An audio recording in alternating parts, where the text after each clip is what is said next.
Masyarakat Desa Mataru Selatan, Kecamatan Mataru, Kabupaten Alor, Provinsi Nusa Tenggara Timur dihebohkan dengan penemuan benda asing yang mirip dengan rudal. Penemuan ini terjadi pada tanggal 29 Maret tahun 2022 di Pantai Kalunan oleh seorang penduduk bernama Bernardus.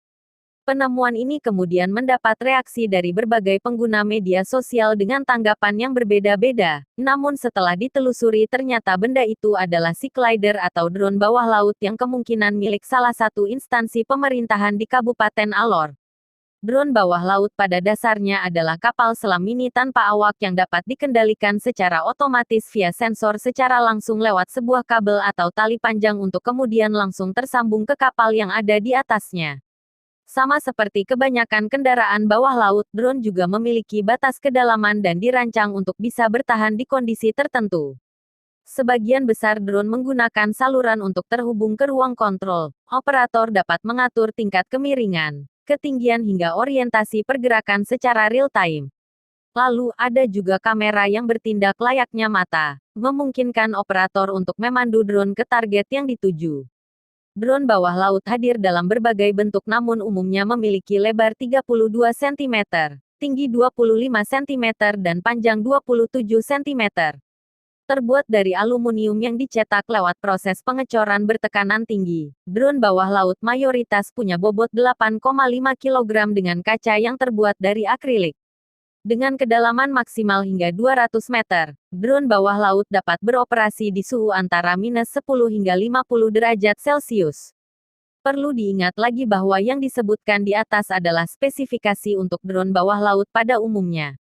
Untuk kebutuhan lain terutama yang lebih berat tentu akan membutuhkan spesifikasi yang berbeda terutama dalam hal tingkatan kedalaman maksimal dan suhu maksimal dalam beroperasi.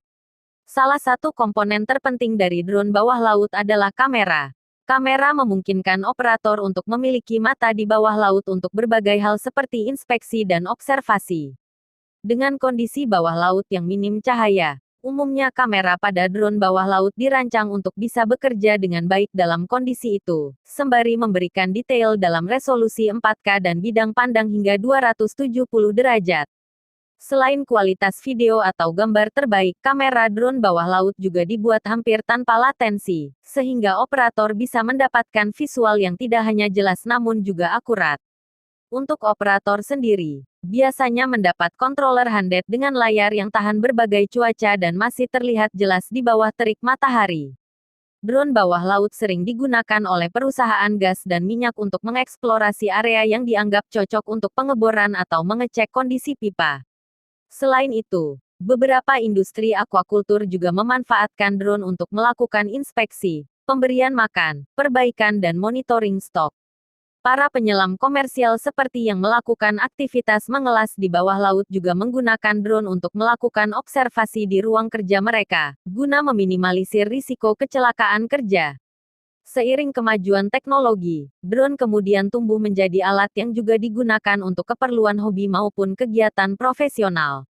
Terlepas dari kemampuannya dalam memenuhi kebutuhan konsumen profesional untuk aktivitas seperti misi penyelamatan atau investigasi arkeolog, drone bawah laut kini mulai digunakan sebagai hobi baik untuk mengabadikan indahnya dunia bawah laut atau hanya untuk sekedar mencari tahu apa yang hidup di dalamnya. Admin NTT Unik, Jiman Manima.